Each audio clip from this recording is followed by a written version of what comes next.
പ്രശസ്ത നടനും സംവിധായകനുമായ കെ ഭാഗ്യരാജ് അന്തരിച്ചു. 73 വയസ്സായിരുന്നു. രോഗബാധിതനായി ചികിത്സയിൽ ഇരിക്കെ ചെന്നൈയിലായിരുന്നു അന്ത്യം. തിരക്കഥകളുടെ രാജാവ് എന്നാണ് അദ്ദേഹം അറിയപ്പെട്ടിരുന്നത്. 25 സിനിമകളാണ് സംവിധാനം ചെയ്തത്.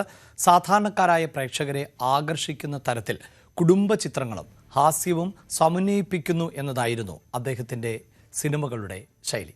രഞ്ജിത്ത് രാമചന്ദ്രൻ ആണ് വാർത്തയുടെ വിശദാംശങ്ങളുമായി ചേരുന്നത്. രഞ്ജിത്ത്, എപ്പോഴായിരുന്നു അന്ത്യം? എങ്ങനെയാണ് ഭാഗ്യരാജിൻ്റെ സിനിമാ പ്രവർത്തനങ്ങളെ ഓർത്തെടുക്കാൻ പറ്റുക? ഒരു പ്രതിഭാശാലിയാണ് അഭിലാഷ് നഷ്ടമായിരിക്കുന്നത്.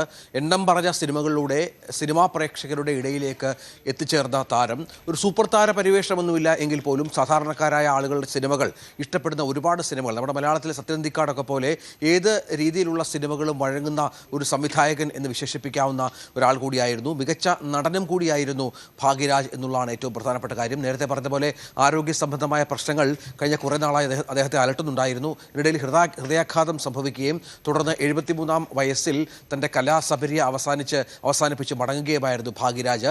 25ഓളം സിനിമകൾ അദ്ദേഹം സംവിധാനം ചെയ്ത സിനിമകളുടെയൊക്കെ തിരക്കഥയും അദ്ദേഹം തന്നെയായിരുന്നു. മനോഹരമായ തിരക്കഥകൾ, മനോഹരമായ ഗ്രാമീണ പശ്ചാത്തലങ്ങൾ, മനോഹരമായ ഗാനങ്ങൾ, നിരവധി അഭിനേതാക്കളെ മലയാളം അല്ലെങ്കിൽ തമിഴ് സിനിമാ ഇൻഡസ്ട്രിക്ക് സമ്മാനിച്ച സംവിധായകൻ. അങ്ങനെ ഒരുപാട് വിശേഷണങ്ങൾ ഭാഗ്യരാജിന് ഇണങ്ങും എന്നാണ് ഏറ്റവും പ്രധാനപ്പെട്ട ഒന്ന്. മുന്താണയെ മുടിച്ചു എന്ന 1983 സിനിമ, അത് തമിഴ് സിനിമയുടെ ചരിത്രമായിരുന്നു. അതിലൂടെ ഇപ്പോഴും സിനിമാ രംഗത്ത് സജീവ സാന്നിധ്യമായ ഉർവശിയെ സിനിമാ രംഗത്തിന് സംഭാവന ചെയ്ത ഒരു ആൾ കൂടിയാണ് ശ്രീ ഭാഗ്യരാജ്.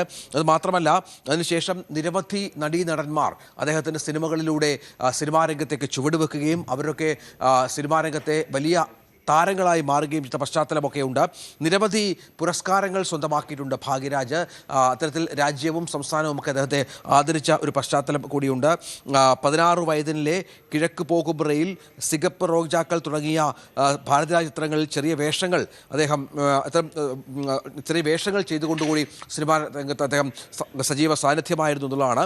1979 അദ്ദേഹം ആദ്യമായി സ്വതന്ത്ര സംവിധായകനാകുന്നത്.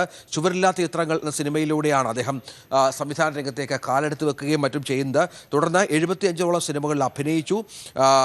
ഫിലിംഫെയർ പുരസ്കാരമടക്കം അദ്ദേഹത്തെ തേടിയെത്തുന്ന ഒരു സാഹചര്യം ഉണ്ടായിരുന്നു. അതുമാത്രമല്ല, സിനിമ മാത്രമല്ല, എഴുത്തിലും മനോഹരമായ ഭാഷയിൽ എഴുതുന്ന കാര്യത്തിലും ഭാഗ്യരാജ് മുൻപന്തിയിലായിരുന്നു എന്നുള്ളതാണ്. സ്വന്തം രാഷ്ട്രീയത്തിലും അദ്ദേഹം ഒരു കൈ നോക്കിയിരുന്നു. അത് 1989 ഫെബ്രുവരിയിലാണ് MGR മക്കൾ മുന്നേറ്റ കഴകം എന്ന പേരിലായിരുന്നു രാഷ്ട്രീയ പാർട്ടി. പക്ഷേ അധികം ആയുസ് ഉണ്ടായില്ല എന്നാണ് മനസ്സിലാക്കേണ്ടത്. കേരള നിയമസഭാ തിരഞ്ഞെടുപ്പിൽ പോലും അദ്ദേഹത്തിൻ്റെ പാർട്ടിയുടെ സാന്നിധ്യം 1991 ഉണ്ടായിരുന്നു എന്നുള്ള ഒരു പ്രധാന സവിശേഷത കൂടിയുണ്ട്. ഒരു സ്ഥാനാർത്ഥിയെ അദ്ദേഹം മത്സരിപ്പിച്ചു. പിന്നീട് AIDMKയിലും പിന്നീട് DMKയിലും അദ്ദേഹം പ്രവർത്തിച്ചു കുറേ നാൾ.